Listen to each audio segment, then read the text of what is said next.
Nah, sekarang untuk menunjukkan itu semua, maka ada satu kaidah. Kalau kaidah ini benar, dan inilah dari kalimat Bismillahirrahmanirrahim, akan muncul kemudian kalimat-kalimat lain sebagai tafsir dari kalimat ini, dan satu dengan yang lainnya akan saling menjelaskan. Indahnya nanti keterangan di Al-Fatihah dirinci di Al-Baqarah, terusannya ada di Ali Imran, sampai dengan ke An-Nas. Indah luar biasa. Dari setiap kalimat ada yang akan saling menjelaskan. Dan kunci dari semua ini terletak pada kalimat Allah. Dan ini bahasan terakhir kita. Allah. Makanya saya akhirkan. Baik. Saya bacakan dulu kaidahnya. Kitabnya At-Ta'rifat karya Imam Al-Jurjani. Ya. Nanti saya bawakan lagi beberapa kitab yang lain. Ini kadang-kadang kitab itu saya hafalkan, cuma kadang-kadang ada sebagian kawan-kawan yang mungkin belum mendapati referensinya, jadi menilai bahwa ini nggak ada nih, pendapat ini nggak ada, dari mana gitu kan? Nah, maka beberapa taklim mungkin saya akan bawa kitab-kitab itu supaya bisa untuk sharing di situ. Kalau ada yang kurang tepat silahkan diluruskan, tidak ada masalah. Saya sih enak saja. Kalau benar salah ya kita katakan itu keliru ya. Kalau misalnya salah sebut nama ya saya salah sebut nama kemarin, harusnya ini, yang benar ini bukan ini, ya selesai. Dan tidak harus mempertahankan kesalahan, ya. Dan juga jangan cari-cari kesalahan, capek nanti, ya. Capek. Guru itu kalau mengajar pasti ada salahnya, pasti salah. Tapi yang paling salah adalah murid yang mencari-cari kesalahan guru. Jelas ya? Nah, bikin status dulu, catat dulu. Ya. Bismillahirrahmanirrahim. Al-Ismul A'zam. Al-Ismul A'zam, nama yang paling agung, tinggi. A'zam itu isim tafdil dari kata azuma. Azuma, a'zam. Azuma besar. Sigat mubalaghahnya azim, sangat besar. A'zam paling besar, paling agung. Jadi kalau ada yang agung, ini yang paling agung. Kalau ada yang bisa mengangkat, ini yang paling tinggi angkatannya. Kalau ada yang bisa memuliakan, ini yang paling bisa memuliakan pada tingkat yang paling dahsyat. Anda dimuliakan oleh ibu Anda, teman Anda, tetangga Anda, keluarga Anda, masyarakat Anda, maka ada yang lebih dahsyat dalam memuliakan Anda. Inilah dia nanti yang akan kita lihat. Jelas ya? Nah, mari kita lihat Al-Ismul A'zam. Huwal ismul jami' li jami'il asma'. Huwal ismul jami' li jami'il asma'. Al-Ismul A'zam ini adalah nama yang mencakup seluruh nama-nama kemuliaan, nama-nama kebaikan. Jadi kalau ada semua nama baik, puncaknya nama ini. Puncaknya nama yang ini. Ya. Apa nama yang dimaksudkan? Yuk kita lihat. Qila, dikatakan nama Al-Ismul A'zam itu tidak ada yang lain. Wallah, yaitu Allah. Allah. Ini.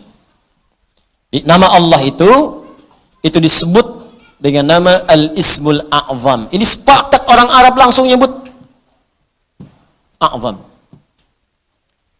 Nama yang paling tinggi, nama yang paling agung, nama yang paling dahsyat. Al-Ismul Jami' li Jawami' Sifatil Mahmudah li Jami'il Asma'. Nama terbaik, teragung yang mencakup semua nama kebaikan yang pernah ada. Makanya ketika Allah memperkenalkan nama ini, Allah menyebutkan bahwa nama Allah ini memiliki semua sifat-sifat nama-nama kebaikan. Baik namanya ataupun sifatnya. Itu kita temukan di Quran surah ke-7 Al-A'raf ayat 180. Quran surah ke-7 ayat 180. Di halaman 174, posisi paling kiri baris yang keempat, sebelah atas. Walillahil asma'ul husna fad'uuhu biha. Walillahil asma'ul husna. Walillah hanya milik Allah. Walillah hanya milik Allah. Al-asma'ul husna, semua nama-nama yang baik-baik. Di semua nama-nama baik itu terkumpul semua punya Allah. Makanya ketika disebutkan nama Allah itu mencakup semua nama-nama yang baiknya. Di Anda ketika menyebut nama Allah, ya Allah, Allahumma, ya Allah, itu sudah mencakup semua nama-nama yang terbaik yang melekat pada Allah Subhanahu wa taala dan sifatnya. Makanya kalau Anda mau memanggil kepada Allah, kata Allah, silakan sebut nama Allah secara singkat. Di mana ditemukannya? Boleh Quran surah ke-17 misalnya, ayat ke-110. Ya, Quran surah ke-17 ayat 110. Ya. Halaman 293. Posisi paling kanan di baris yang ke-6. Qulid Allah awid ar-Rahman ayyamma tad'u falahul asmaul husna. Qulid Allah, kalau Anda sedang punya masalah, sedang punya persoalan, sedang punya kebutuhan, qulid Allah, panggil Allah, sebut, minta.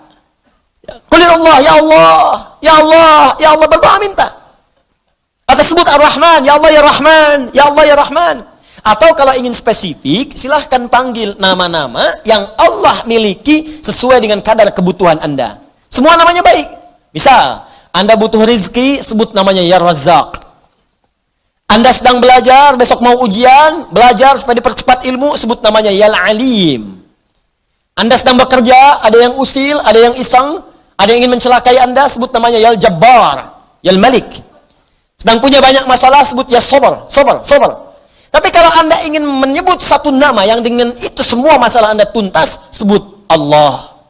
Ya Allah, hamba bermunajat kepadamu. Ya Allah, hamba memohon kepadamu. Kalau Anda benar menyebutnya, benar memohonnya, maka demi Allah ada hadis yang langsung disampaikan oleh Nabi sallallahu alaihi wasallam. Langsung disebut oleh Nabi.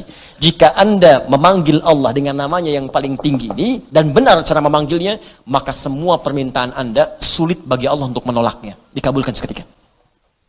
Saya bacakan kitabnya, ini halaman 31. Saya hafal ini. Ya, paling kiri di pertengahan. Kitabnya Al-Aqaidah Al-Islamiyah karya Syekh Sayyid Sabiq. Ini kitabnya. Ya. Bismillah. Ismullahil A'zam.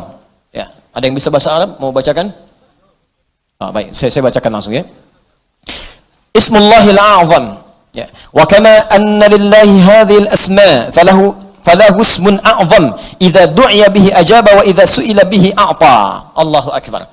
Dan sebagaimana Anda ketahui bahwa Allah Subhanahu wa taala memiliki nama-nama yang sangat mulia, ya. Ar-Rahman, Ar-Rahim, Al-Malik, Al-Quddus, ya, dan seterusnya. Di balik nama itu ada nama yang paling tinggi. Dan kalau nama paling agung, paling tinggi itu Anda sebut dalam berdoa, idza du'iya bihi ajaba, maka Allah akan langsung mengabulkan. Wa idza su'ila bihi a'fa, dan jika Anda memohon kepada Allah minta dengan nama itu, maka Allah akan memberikan apa yang Anda minta. Ya, mari kita lihat. Ja'a dzikruhu fima yali min ahadits. Kalau Anda tidak percaya, berikut ini saya tampilkan beberapa hadis-hadis, ya, yang mengabadikan kepada kita peristiwa-peristiwa dimaksud dari Nabi sallallahu alaihi wasallam. An Buraidah radhiyallahu taala anhu qala, hadis pertama dari Buraidah, ya, semoga Allah meridai kepada beliau, qala sami'an nabiyyu sallallahu alaihi wasallam rajulan yad'u. Satu kali Nabi sallallahu alaihi wasallam pernah mendengar seorang lelaki sedang berdoa. Lelaki itu berdoa, kedengaran oleh Nabi. Ya, apa doanya? Mari kita lihat.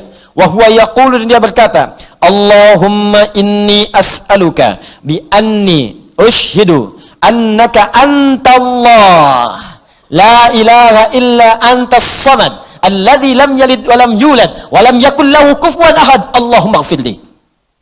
Saya baca ke kitab. Bi anni ushhidu annaka antallah la ilaha illa antal ahadus samad alladzi lam yalid wa lam yulad wa lam yakul lahu kufuwan ahad. Allahu akbar. Dia membaca pertama, usyhidu bi annaka antallah, ya Allah. Perhatikan nih. Saya bersaksi Engkau Allah. Engkau Allah. Engkau Tuhanku, ya Allah. Engkau Tuhanku yang memerintahkan aku, ya Allah, untuk bermohon hanya kepadamu. Aku bersaksi Engkau satu-satunya Tuhan, tidak ada Tuhan yang lain. Aku bersaksi hanya memohon kepadamu, tidak ada syarikat untukmu. Allah disebutkan namanya. Maka apa yang terjadi? Perhatikan. Faqala walladhi nafsi biyadi laqad sa'ala Allah bismihil a'zam alladhi idza du'iya bihi ajab wa idza su'ila bihi a'ta. Allahu akbar. Dalam riwayat orang ini berkata, ya Allah ampuni saya, Allahumma ighfirli, ya Allah ampuni saya. Maka kata Nabi, perhatikan kalimatnya, kata Nabi, walladhi nafsi biyadi, saya bersumpah karena Allah. Saya bersumpah dengan nama Allah yang menggenggam jiwaku. Di Nabi mempertaruhkan jiwanya, ya, mempertaruhkan dirinya dalam genggaman Allah untuk menyampaikan makna yang sangat dalam ini. Ini sumpah nih. Wallazi nafsi biyadi itu sumpah. Ini sumpah tertinggi dari seorang hamba yang menunjukkan kemudian keesaan Allah Subhanahu wa taala. Nabi itu cukup berkata, kata-katanya benar karena sifatnya itu siddiqul amin. Ya, siddiqul amin. Jadi kalau bersumpah ada yang serius di situ, ada yang sangat penting. Saking pentingnya sampai bersumpah. Anda percaya nggak dengan saya? Tidak, sumpah demi Allah yang menggenggam jiwa saya, yang bisa mewafatkan saya kapanpun. Saya bersumpah. Ini hadis bersumber dari Nabi Sallallahu Alaihi Wasallam. Pertanyaan saya, semakin percaya nggak dengan saya? Semakin ya? Ini Nabi yang bersumpah. Maka kata Nabi, apa kata Nabi? Laqad sa'alallaha bismil a'zam. Orang itu tadi telah memohon kepada Allah dengan menyebutkan nama yang paling tinggi. Nama yang paling agung. Alladzi idza du'iya bihi ajab wa idza suhila bihi a'ta. Nama itu kalau disebutkan dalam doa, maka Allah seketika akan menjawab doanya, dan jika dia meminta, maka akan mengabulkan segala permintaannya. Hadisnya sahih. Hadisnya sahih. Rawahu Abu Dawud wa Tirmidzi wa Nasa'i wa Ibnu Majah wa qala al-Mundziri qala Syekhuna Abu al-Hasan al-Maqdisi wa isnad la mat'ana fihi wa la alam annahu ruwiya fi hadha hadits ajwad minhu. Allahu akbar. Hadis ini diriwayatkan oleh para ahli hadis, Abu Dawud, At-Tirmidzi, An-Nasa'i, Ibnu Majah, bahkan Al-Imam Al-Mundziri mengatakan ini riwayat enggak ada celaknya. Enggak ada celaknya, sahih. Sahih, dan saya tidak melihat riwayat yang lebih baik daripada ini. Ya, hadisnya sahih. Tuh, hadisnya saya tampilkan, riwayatnya saya sampaikan, kitabnya saya tunjukkan, dan manfaatnya kita dapatkan. Allah. Nah, coba pertanyaannya, ini kan kalimat dirangkaikan di situ, Bismillah, Allahnya sudah muncul. Bahkan yang paling dahsyat, Rahman Rahimnya datang. Harusnya kalau sudah Bismillah, sifat Rahman Rahim itu datang. Bismillah, minum, Rahmannya turun, berkah minumannya, dituliskan pahala akhirat dengan Rahimnya. Harusnya begitu. Bismillah, sembuh. Ada keberkahan dalam kesembuhan. Sembuh penyakitnya, dituliskan pahalanya. Istighfar di situ saat sakit ada pahala, segala ada pahala, sembuh. Ada keberkahan dalam sembuhnya. Kalau orang sakit kemudian sembuh, dan sembuhnya ada berkahnya, maka saat sembuh itu, semua hasil dari sakitnya akan mengantarkan dia pada ibadah. Dosa diampuni, begitu sembuh, ibadah dia meningkat. Jadi kalau Anda pernah sakit, Anda istighfar, Anda berdoa, terus sembuh. Nah saat sembuh itu justru semakin jauh dari Allah. Itu artinya ada yang nggak berkah dalam doa itu. Ada yang nggak berkah dalam obat itu. Ada yang nggak berkah dari orang-orang yang datang menjenguk Anda itu. Ada yang nggak berkah. Kalau berkah itu makin rajin. Kenapa Anda sakit yang datang orang pengajian, yang datang orang masjid? Jadi begitu Anda selesai sakitnya, datang jadi sembuh, kadang-kadang jadi asbab hidayah. Rajinlah ke masjid. Rajin bangun malam, itu berkah di situ. Itulah Bismillah.